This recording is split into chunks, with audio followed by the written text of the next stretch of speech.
So I'll start with this. A couple of years ago, an event planner called me because I was going to do a speaking event. And she called and she said, I'm really struggling with how to write about you on the little flyer. And I thought, well, what's the struggle? And she said, well, I saw you speak, and I'm going to call you a researcher, I think, but I'm afraid if I call you a researcher, no one will come because they'll think you're boring and irrelevant. And I was like, okay. And she said, but the thing I liked about your talk is, you're a storyteller, so I think what I'll do is just call you a storyteller. And of course, the academic, insecure part of me was like, you're going to call me a what? And she said, I'm going to call you a storyteller. And I was like, oh, why not Magic Pixie? I was like, let me think about this for a second. And so I tried to call deep on my courage, and I thought, I am a storyteller. I'm a qualitative researcher. I collect stories. That's what I do. And maybe stories are just data with a soul, and maybe I'm just a storyteller. So I said, you know what? Why don't you just say I'm a researcher storyteller? And she went, there's no such thing. So I'm a researcher storyteller. And I'm going to talk to you today. We're talking about expanding perception. And so I want to talk to you and tell some stories about a piece of my research that fundamentally expanded my perception and really actually changed the way that I live and love and work and parent. And this is where my story starts. When I was a young researcher, doctoral student, my first year I had a research professor who said to us, here's the thing, if you cannot measure it, it does not exist. And I thought he was just sweet-talking me. I was like, really? And he's like, absolutely. So you have to understand that I have a bachelor's in social work, a master's in social work, and I was getting my PhD in social work. So my entire academic career was surrounded by people who kind of believed in the life's messy, love it, and I'm more the life's messy, clean it up, organize it, and put it into a bento box. And so to think that I had found my way, to found a career that takes me, really one of the big sayings in social work is lean into the discomfort of the work. And I'm like, knock discomfort upside the head and move it over and get all A's. That was my mantra. So I was very excited about this. And so I thought, you know what? This is the career for me because I am interested in some messy topics, but I want to be able to make them not messy. I want to understand them. I want to hack into these things that I know are important and lay the code out for everyone to see. So where I started was with connection, because by the time you're a social worker for 10 years, what you realize is that connection is why we're here. It's what gives purpose and meaning to our lives. This is what it's all about. It doesn't matter whether you talk to people who work in social justice and mental health and abuse and neglect. What we know is that connection, the ability to feel connected, is neurobiologically, that's how we're wired. It's why we're here. So I thought, you know what? I'm going to start with connection. Well, you know that situation where you get an evaluation from your boss and she tells you 37 things that you do really awesome and one thing that you can't, an opportunity for growth. And all you can think about is that opportunity for growth, right?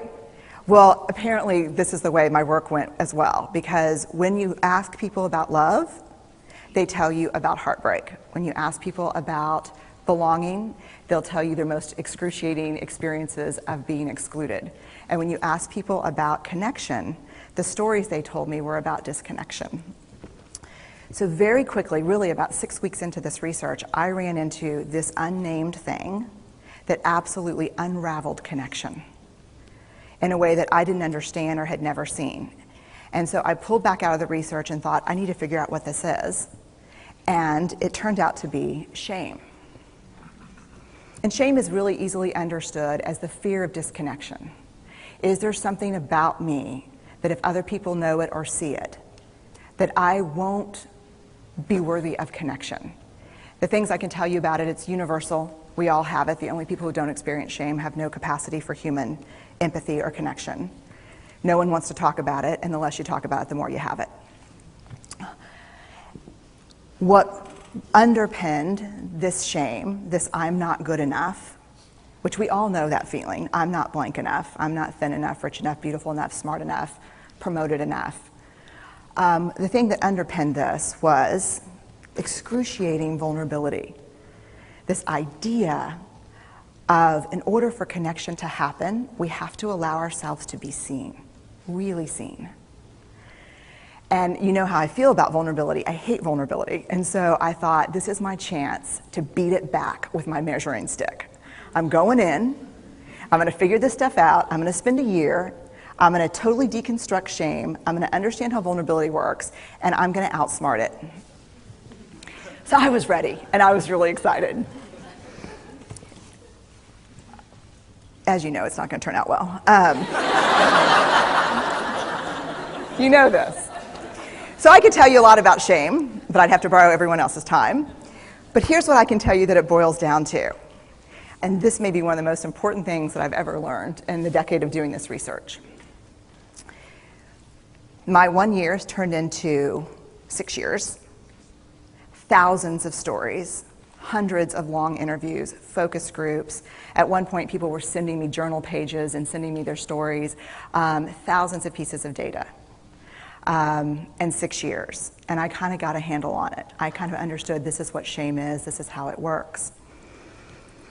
I wrote a book, I published a theory, but something was not okay. And what it was is that if I roughly took the people I interviewed and divided them into people who really have a sense of worthiness. That's what this comes down to, a sense of worthiness. They have a strong sense of love and belonging. And folks who struggle for it, and folks who are always wondering if they're good enough. There was only one variable that separated the people who have a strong sense of love and belonging and the people who really struggle for it, and that was the people who have a strong sense of love and belonging believe they're worthy of love and belonging. That's it. They believe they're worthy.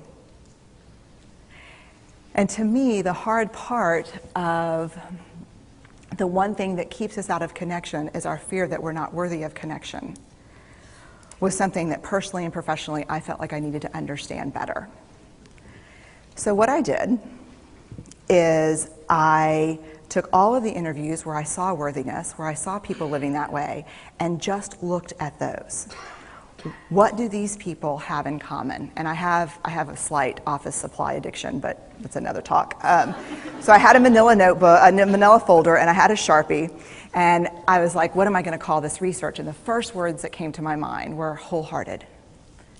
These are kind of wholehearted people living from this deep sense of worthiness. So I wrote at the top of the manila folder, and I started looking at the data. In fact, I did it first in this in a 4-day, very intensive data analysis where I went back, pulled these interviews, pulled the stories, pulled the incidents. What's the theme? What's the pattern?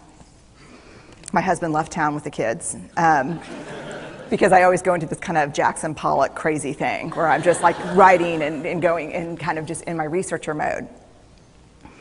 And so here's what I found. What they had in common was a sense of courage.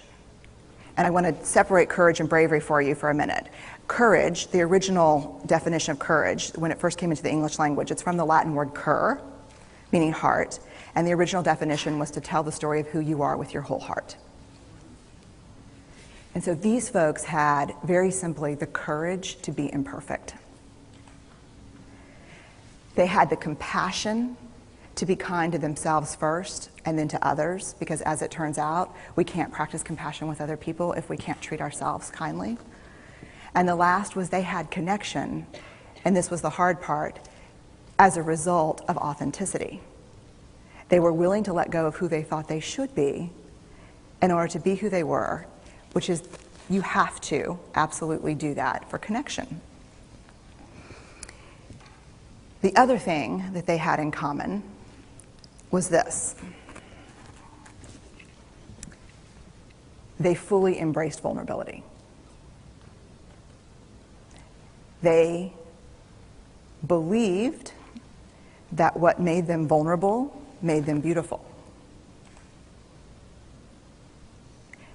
They didn't talk about vulnerability being comfortable, nor did they really talk about it being excruciating, as I had heard earlier in the shame interviewing. They just talked about it being necessary. They talked about the willingness to say I love you first. The willingness to do something where there are no guarantees. The willingness to breathe through waiting for the doctor to call after your mammogram. The willing to invest in a relationship that may or may not work out. They thought this was fundamental. I personally thought it was betrayal. I could not believe I had pledged allegiance to research, where our job, the definition of research is to control and predict, to study phenomenon for the explicit reason to control and predict. And now my mission to control and predict had turned up the answer that the way to live is with vulnerability and to stop controlling and predicting. This led to a little breakdown, which actually looked more like this. And it did. It led to I call it a breakdown, my therapist calls it a spiritual awakening. Spiritual awakening sounds better than breakdown, but I assure you it was a breakdown. And I had to put my data away and go find a therapist. Let me tell you something. You know who you are when you call your friends and say, I think I need to see somebody. Do you have any recommendations? Because about 5 of my friends are like, woo, I wouldn't want to be your therapist. And I was like, what does that mean? And they're like, I'm just saying, don't bring your measuring stick. It's like, okay. So I found a therapist. My first meeting with her, Diana, I brought in my list of the way the wholehearted live. And I sat down, and she said, how are you? And I said, I'm great, I'm okay. And she said, what's going on? And I said, and this is a therapist who sees therapists, because we have to go to those because their BS meters are good. And so I said, here's the thing, I'm struggling. And she said, what's the struggle? And I said, well, I have a vulnerability issue, and I know that vulnerability is kind of the core of shame and fear and our struggle for worthiness, but it appears that it's also the birthplace of joy, of creativity, of belonging, of love, and I think I have a problem, and I need some help. And I said, but here's the thing, no family stuff, no childhood shit, I just need some strategies.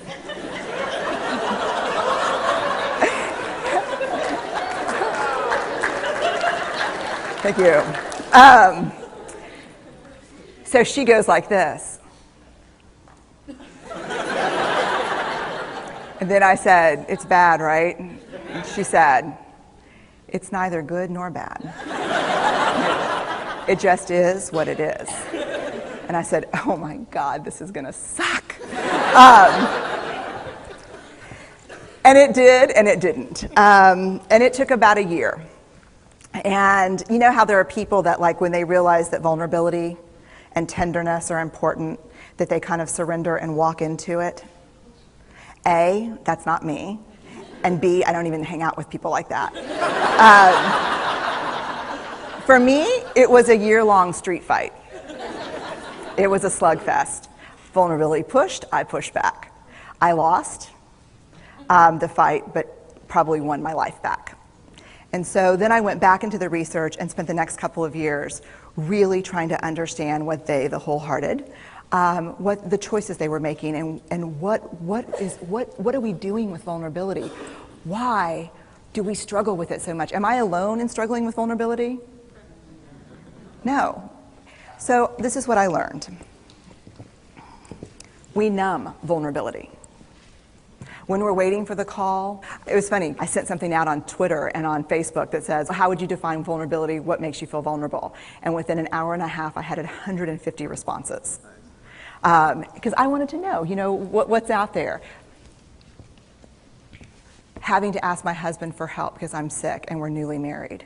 And initiating sex with my husband, initiating sex with my wife, being turned down, asking someone out, waiting for the doctor to call back, getting laid off, laying off people. This is the world we live in. We live in a vulnerable world. And one of the ways we deal with it is we numb vulnerability. And I think there's evidence, and it's not the only reason this evidence exists, but I think that it's a huge cause. We are the most in debt, obese, addicted, and medicated adult cohort in U.S. history. The problem is, and I learned this from the research, that you cannot selectively numb emotion. You can't say, here's the bad stuff. Here's vulnerability, here's grief, here's shame, here's fear, here's disappointment. I don't want to feel these. I'm going to have a couple of beers and a banana nut muffin. I don't want to feel these. And I know that's knowing laughter. I hack into your lives for a living. I know that's, God.